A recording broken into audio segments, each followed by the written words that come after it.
आज 12th class के students के लिए सत्ता के वैकल्पिक केंद्र अध्याय 4 के साथ मैं डॉक्टर दीप्ति समाधिया। स्टूडेंट्स, आज हम देखेंगे सत्ता के वैकल्पिक केंद्रों की आवश्यकता और सत्ता के वैकल्पिक केंद्र क्या हैं। पिछले अध्याय में हमने देखा था कि शीत युद्ध, द्वितीय विश्व युद्ध के बाद शीत युद्ध के प्रारंभ हुआ और फिर तभी हमने पढ़ लिया था कि शीत युद्ध यानी तनाव शिथिलीकरण हुआ या शीत युद्ध का समापन हुआ, जिसके फलस्वरूप सोवियत संघ की या सोवियत जो व्यवस्था थी उसकी असफलता हुई या वो विफल हुआ और उसके स्थान पर एक ध्रुवीय व्यवस्था ने जन्म लिया। एक ध्रुवीय, यहाँ पर एक ध्रुवीय को समझेंगे। एक ध्रुवीय व्यवस्था यानी सिर्फ और सिर्फ पूरे विश्व में एक ही शक्ति स्थापित हुई जिसका नाम अमेरिका, जो आज तक भी हम उसको देखते आ रहे हैं। जब एक ध्रुवीयता स्थापित हुई तो उससे अन्य देशों के जो यूरोपीय देश थे उनको इसका जो कह सकते हैं हम कि यूरोपीय देशों पर इसका गलत असर पड़ने लगा या उनको लगा कि इस पर नियंत्रण रखना अति आवश्यक है, क्योंकि न केवल आर्थिक क्षेत्र में अपितु राजनीतिक, धार्मिक, सामाजिक, अन्य सभी क्षेत्रों में अमेरिका अपना दबदबा उन पर कायम करने लगा था और इसके ही चलते जो सत्ता के वैकल्पिक केंद्रों की आवश्यकता उत्पन्न हुई। आगे हम देखेंगे कि सत्ता के वैकल्पिक केंद्रों में दो प्रमुख वैकल्पिक केंद्र दिखाई पड़ते हैं, जिनमें यूरोपीय संघ और दूसरा था आसियान। आज हम देखेंगे कि सबसे पहले हम देख लें यूरोपीय संघ को।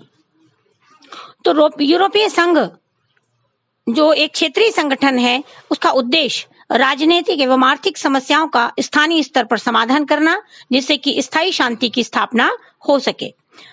यूरोपीय संघ क्या? दूसरे विश्व युद्ध में सबसे ज्यादा नुकसान यूरोप के देशों को हुआ। इसी वजह से जो सेकेंड वर्ल्ड वॉर के बाद यूरोप के देशों ने अपनी स्थिति सुधारने की कोशिश प्रारंभ की। इस सुधार प्रक्रिया में अमेरिका ने यूरोपीय देशों की मदद की। ये यूरोपीय देश थे ब्रिटेन, फ्रांस, जर्मनी और इटली, क्योंकि इन्हीं देशों को सबसे ज्यादा नुकसान द्वितीय विश्व युद्ध में उठाना पड़ा था। इस प्रक्रिया में अमेरिका ने यूरोपीय देशों की मदद की, जिसे मार्शल योजना के नाम से जाना जाता है।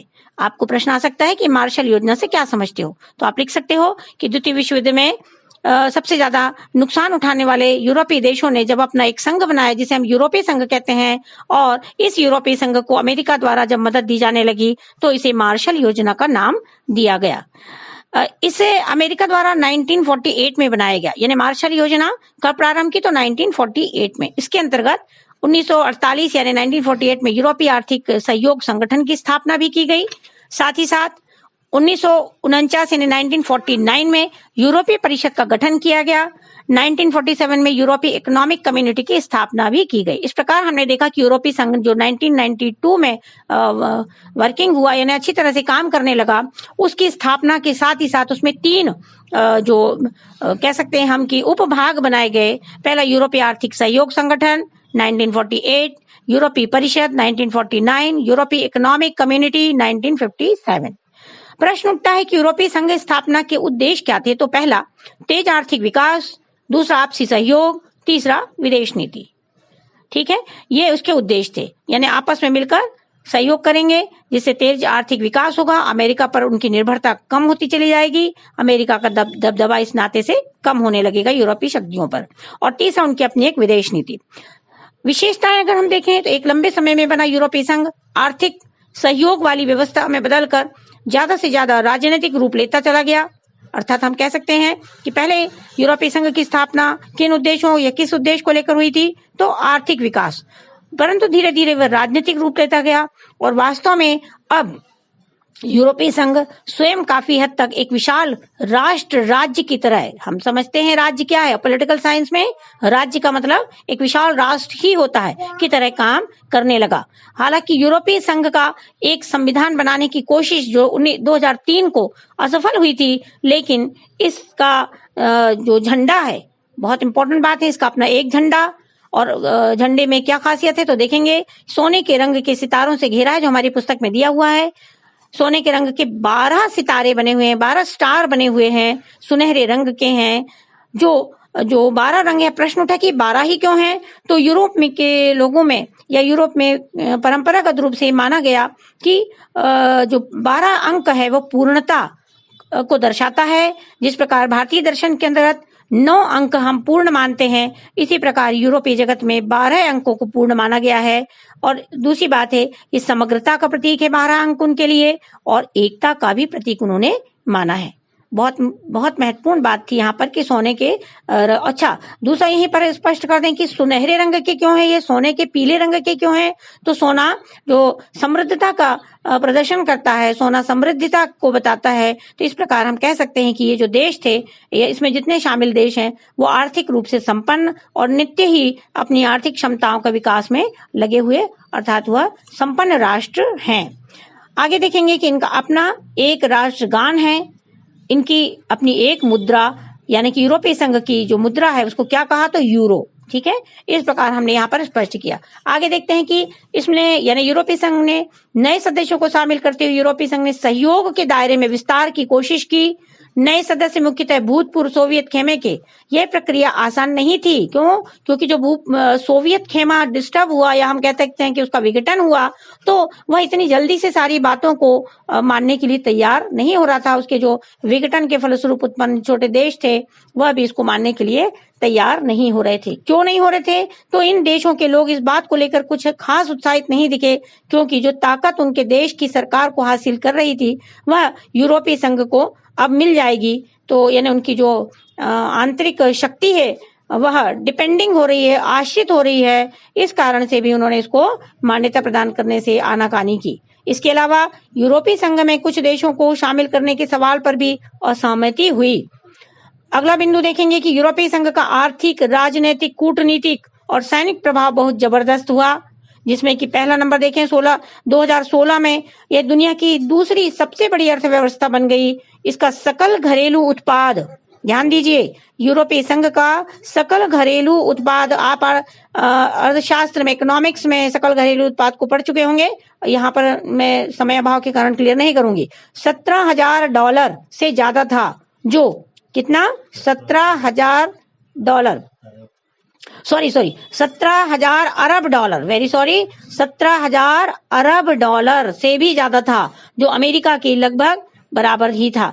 यानी अभी तक सबसे बड़ी शक्ति अमेरिका सकल घरेलू उत्पाद में, जिसको 2016 में टक्कर देने लगा कौन? यूरोपीय संघ। दूसरी बात आती है इसकी मुद्रा यूरो, जो अमेरिकी डॉलर के लिए भी खतरा बनती दिखाई पड़ रही है। तीसरा, विश्व व्यापार में इसकी हिस्सेदारी, जो अमेरिका से 3 गुना ज्यादा। वेरी इंपॉर्टेंट बात है, बहुत महत्वपूर्ण बिंदु, कि विश्व व्यापार में, अंतर्राष्ट्रीय व्यापार में इसकी हिस्सेदारी किसकी? यूरोपीय संघ की, अमेरिका से 3 गुना ज्यादा बढ़ गई। और इसी कारण यह अमेरिका और चीन से व्यापारिक विवादों में पूरी धौंस के साथ बात करने लगा। 2 बड़ी शक्तियां देखते हैं हम, अमेरिका और चीन, है ना। चीन भी अपने आप को सबल बनाने में सतत लगा हुआ है। तो अमेरिका और चीन को व्यापारिक मुद्दों पर भी बहुत धौंस देने के साथ ही इन पर नियंत्रण रखने की ताकत रखने लगा कौन? यूरोपीय संघ। अगला बिंदु, इसकी आर्थिक शक्ति का प्रभाव इसके नजदीकी देशों पर ही नहीं, बल्कि यानी नजदीकी यानी यूरोपीय देशों पर ही नहीं, बल्कि एशिया और अफ्रीका के दूर दराज मुल्कों पर भी असर दिखने लगा। और उन्होंने भी इसकी बुरी बुरी प्रशंसा करनी प्रारंभ की, अपने कोष में शामिल करने के नजरिया भी दिखाया। अगला देखेंगे कि यह विश्व व्यापार संगठन जैसे अंतर्राष्ट्रीय संगठनों के अंदर एक महत्वपूर्ण समूह के रूप में कार्य करने लगा। और 6ठा बिंदु देखो, यूरोपीय संघ के 2 सदस्य देश कौन? ब्रिटेन और फ्रांस सुरक्षा परिषद के स्थायी सदस्य बने और इसके पास परमाणु हथियार भी बने। इसने अपने पास में किस शक्ति को भी बनाया? परमाणु शक्ति को भी स्थापित कर लिया।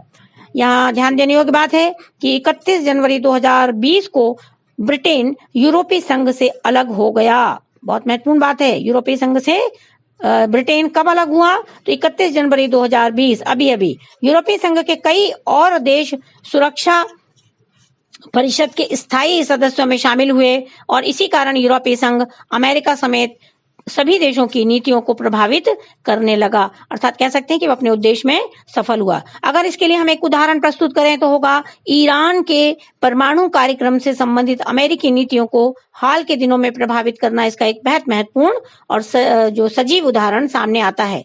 सैन्य विशेषताओं को अगर हम देखें तो यूरोपीय संघ की सैनिक ताकत के हिसाब से भी दुनिया की दूसरी बड़ी शक्ति के रूप में उभरता हुआ दिखाई पड़ रहा है। सैनिक शक्ति उसकी अमेरिका के कुल बजट के बराबर या उससे कुछ थोड़ा बहुत 19-20 कम कह सकते हैं, या हम कह सकते हैं कि अमेरिका के बाद सबसे बड़ा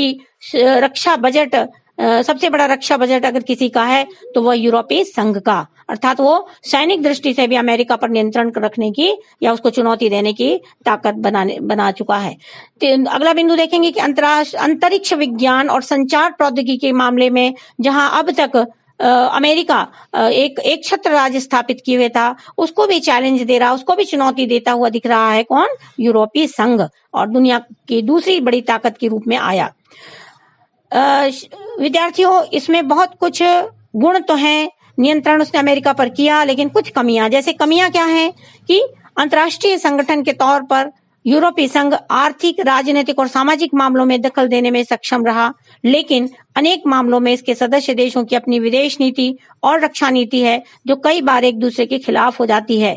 ठीक है, अगर इनमें तालमेल नहीं बैठता वैदेशिक मामलों में, कौन सी बातें हैं, कौन सी वो राजनीतिक मुद्दे हैं, तो पहला अगर हम देखें, इराक पर अमेरिकी हमले में ब्रिटेन के प्रधानमंत्री, इराक पर जब अमेरिकी हमला हुआ तो ब्रिटेन के प्रधानमंत्री टोनी ब्लेयर ने तो अमेरिका का साथ दिया, लेकिन जर्मनी और फ्रांस इस मामले में उसके खिलाफ हो गए, इसके यूरोपीय संघ के।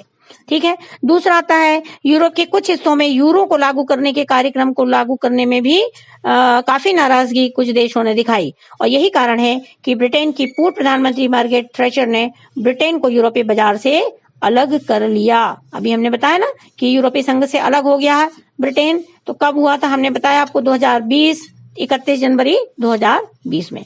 तो बच्चों, आज हमने सत्ता के वैकल्पिक केंद्र के अंतर्गत इस अपने वीडियो में एक महत्वपूर्ण संघ, यूरोपीय संघ, उसकी स्थापना, उद्देश्य, उसकी विशेषताएं, उसकी जो प्रगति है, उसकी कुछ छोटी सी जो कमियां हैं, आदि बातों पर ध्यान देते हुए निश्चित तौर पर यह तय कर लिया कि अमेरिका को चुनौती देने में यह सफल हुआ। आगे हम आसियान के बारे में अगले एपिसोड में बात करते हैं, उसके लिए मैं दूसरा वीडियो आपके निरंतर इसके बाद डालूंगी।